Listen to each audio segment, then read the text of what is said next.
In our top stories tonight, no date has been set for the resumption of commercial flights in Barbados.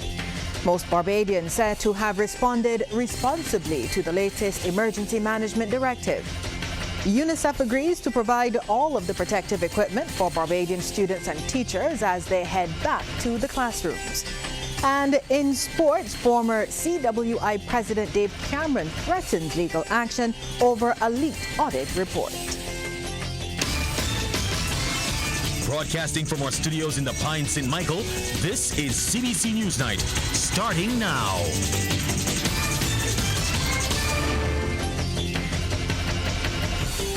Good evening to you. I'm Lisa Broom. Thanks for joining us. In our top story tonight, no date has been set for the resumption of commercial flights into Barbados. This from Minister of Tourism and International Transport Kerry Simmons. He reveals discussions were held last week with several airlines from the US, UK and Europe. However, he says several criteria, including the identification of a suitable rapid test and adequate quarantine space, must be satisfied before government reopens the airport to commercial flights. So I cannot give you a date on which the airlines will be returning. We have taken a position that the airport remains closed to commercial traffic until the 30th of next month. If in the happy circumstances arise that you have significant improvements and we can feel confident that it is easy to reopen, then that decision will be taken. But until such time, we are going to be very guarded on this matter. Minister Simmons was speaking during the virtual launch of the Tourism Task Force and Barbados Together continuous e-learning program. He has also responded to the International Air Transport Association's call for governments to waive fees for airlines. The minister says with 37,000 people claiming unemployment benefits and major revenue cuts, it may not be so simple. And as you would appreciate, in circumstances where fewer people are working, then there's substantially less revenue. At the same time, there are massive claims for assistance by way of welfare, increased claims for assistance by way of the unemployment assistance and so on. And then we still are on the eve of a hurricane season, which starts a couple of weeks from now, 2 weeks from now. In fact, we've already had a tropical storm in the Eastern Caribbean. So that it is a matter that we're thinking through and trying to work through, but we have to be governed by the practicality and the feasibility of everything that is before us. Well, scores of direct and indirect tourism workers will undergo rigorous training over the next 6 months under the Barbados Together continuous e-learning program. Chairman of the newly launched Tourism Task Force, Dr. Kerry Hall, says the first session will be held this Friday for business leaders. However, in the coming months, workers in 13 subsectors, including accommodation, transportation, the uniformed forces and vendors will be engaged. The key aims of the program include improving the skills of frontline workers and increasing the country's competitive advantage once the industry rebounds. We will be working in conjunction with the National Training Initiative at a macro level to be able to execute this program. Now, of course, the program is being used technologically because based on the fact that we want to train our people, but social distancing, we're still on a lockdown, we still have social distancing protocols, but we don't want to stop us from pushing through and mobilizing and starting these programs because we need to get our people up and running and prepared. So the program, of course, we done online, using online technology in the interim until, of course, everything gets back to normal.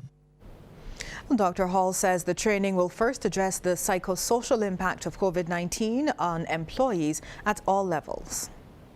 These immediate needs will be addressed in a series of webinars and events over the next 4 weeks to foster engagement, provide motivation and upliftment in a period of uncertainty, to provide the information or the tools to protect themselves and their families, to address stress and mental health, and also to renew the commitment to tourism in order for Barbados to emerge stronger than ever. We want Barbados to emerge stronger than ever, but we have to make sure that our people are able to emerge stronger than ever. And that is why this will be the first type of training that will be rolled off the assembly line. Well, 3 days into the new emergency management directive, COVID-19 czar Richard Carter says most Barbadians have responded positively and responsibly. Directive number 5 runs until May 31st and features a reopening of a significant sector of retail businesses as government attempts to maintain a balance of lives and livelihoods. There's been a steady traffic at the personal care services, fast food restaurants and other areas of business, and sports persons have begun to take advantage of the opportunities provided to reconnect with a wider range of physical activity.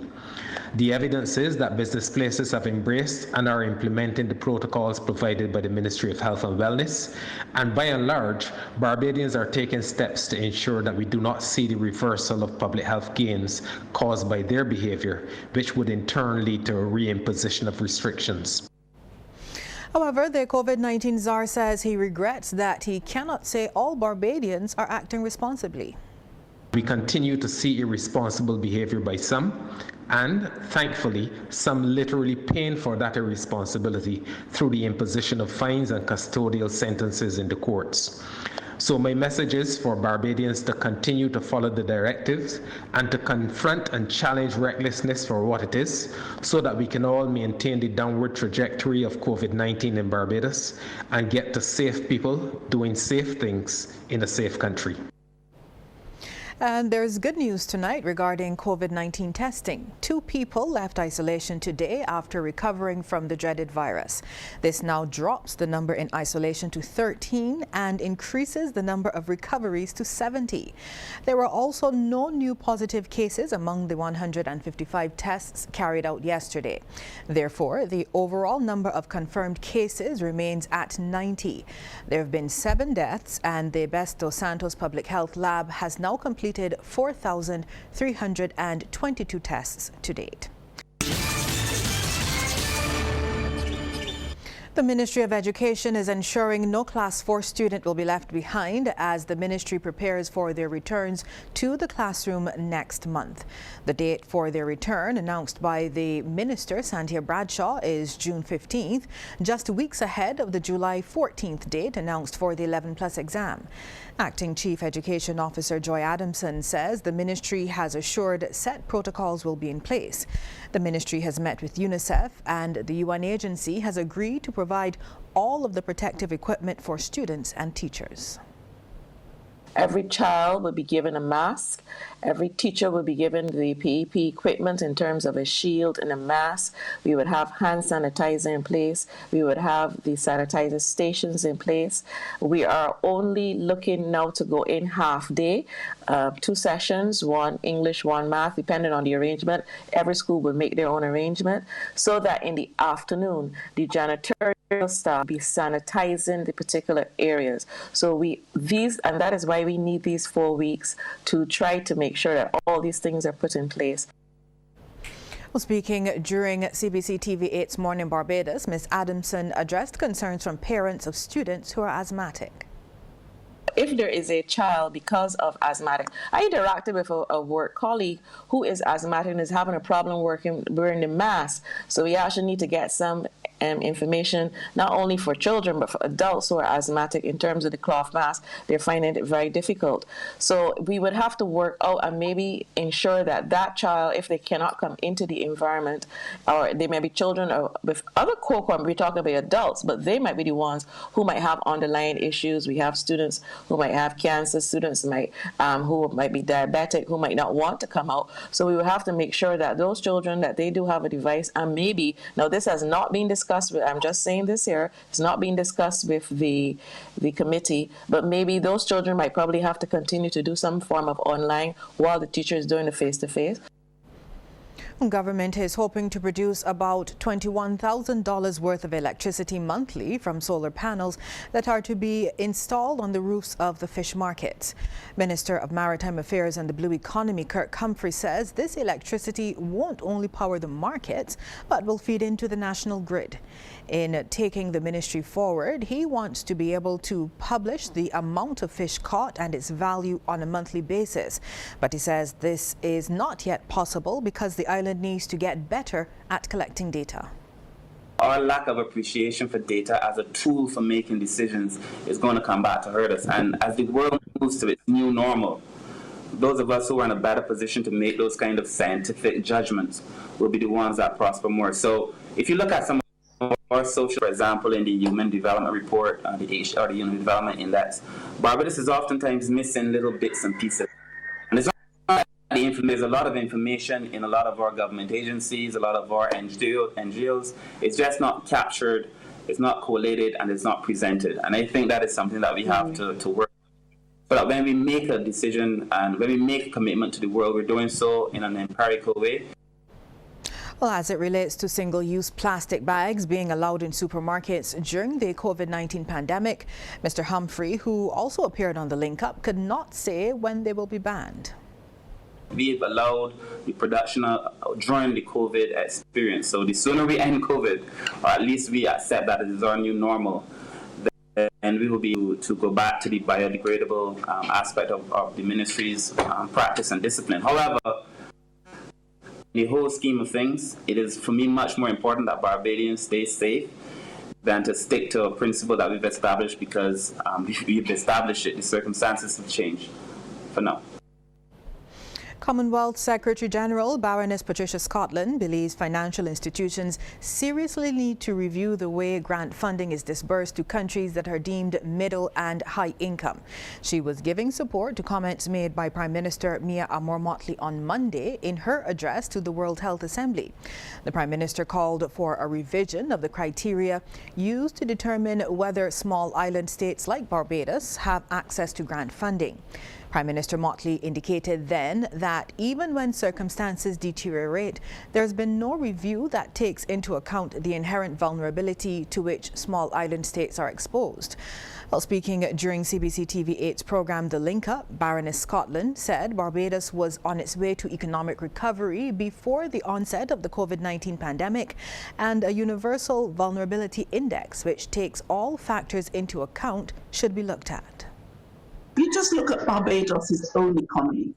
This is likely to be hit in a way that will mean, and I looked at the Central Bank of Barbados, who now say that they're looking for a double-digit drop in economic activity, and this is likely. The tourism sector is set to contract by 16.2%, leading to unprecedented joblessness. Unemployment claims rose by 44-fold, from 624 in January to 27,000 in April, reversing the gains that reported in December 2019, when unemployment rate fell to 8.9%. Baroness Scotland was also full of praise for Prime Minister Motley, not only as the leader of Barbados, but as chairman of CARICOM, and how the pandemic has been handled. They have come together as a whole region, and they have shared everything we know. So the leadership that the Caribbean has demonstrated in identifying how to fight COVID, because you know that many of us in our region do not have the sort of universal health coverage ideally we would like. We don't necessarily have as many of hospital beds as we need, or equipment that we have. So it was absolutely critically important for the region to understand how to contain, how to react swiftly, how to monitor, how to prevent, and how to limit the aspects of COVID. While many Barbadians are still at home or are working from home during the COVID-19 pandemic, hundreds of brave men and women are making a daily sacrifice to ensure that the country keeps running. Well, we salute these Barbadians with our Newsnight series, On the Frontline.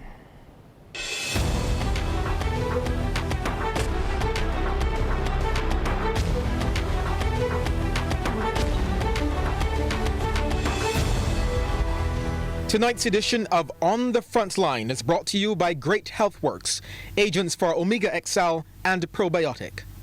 In tonight's edition of On the Frontline, we are honored to have one of our brave COVID-19 testing officers, Lieutenant Coast Guard Anderson Goodrich.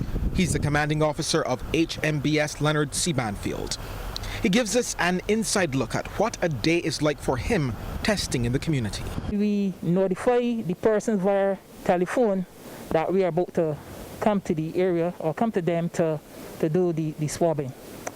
Once we get on location, we will identify ourselves, formally meet the person, make sure that is the correct person. We explain to them what we are here to do, and we will then identify an area for donning and doffing or PPE. Once that is done, we then proceed to don our PPE. Persons are a bit timid and they are, kind of afraid. So to allay their fears, what we do is explain the whole procedure again, re-emphasizing and obviously making sure that they understand the procedure so they be comfortable. And then they basically allow us to do the procedure. Testing officers are not inhumane. Hence, we are very empathetic, and also we allow to show our gratitude and empathy to our clients. Swabbing persons who are suspected of having COVID-19 is an important process or part of the whole scheme of things, which gives us information or allows us to mitigate knowing what is happening out there, and also helps us to control that spread of the disease.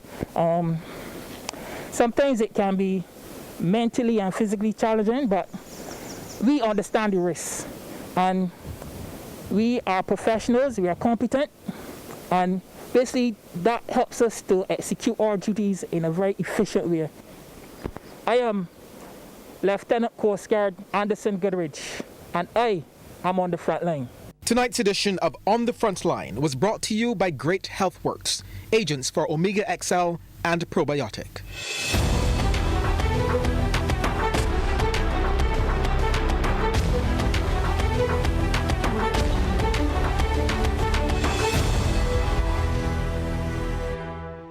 Well, still to come, campaigning kicks off in St. Kitts. But before we get to that, here's a tip from Cooperators General Insurance. This tip of the day is brought to you by Cooperators General Insurance Company Limited. Insurance the way you want it to be. Parents, pay attention to the relative safety, age appropriateness, and potential health risks of interacting with technology, and set healthy limits for its use. This parenting tip is brought to you in association with Parados, Parent Education for Development in Barbados.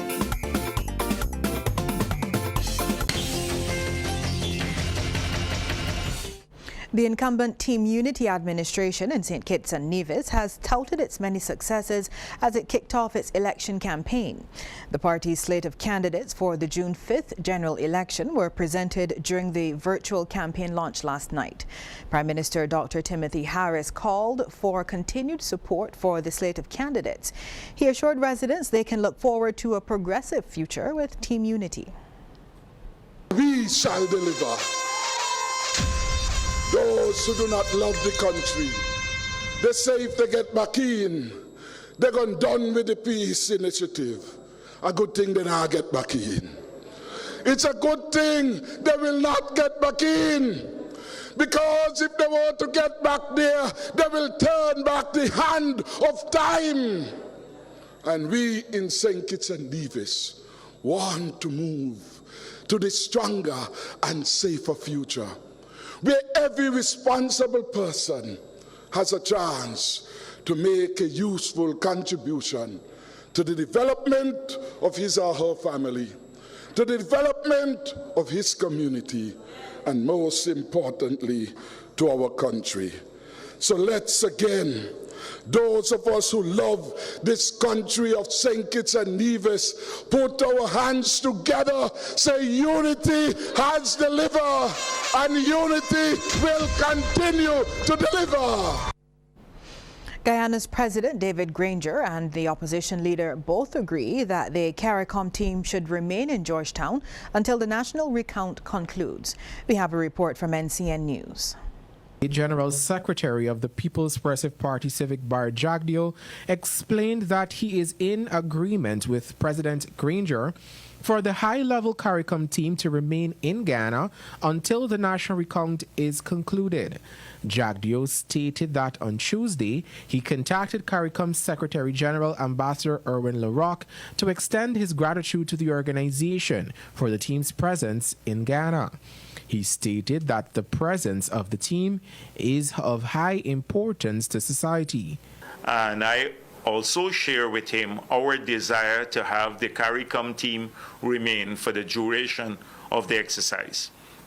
And if this means having a joint Mr. Granger writing the head of CARICOM, and I also can write the head of CARICOM to say that this is our mutual desire to have the team remain throughout. The General Secretary, however, reiterated his call for international observers, specifically the Carter Center, to be allowed in the country.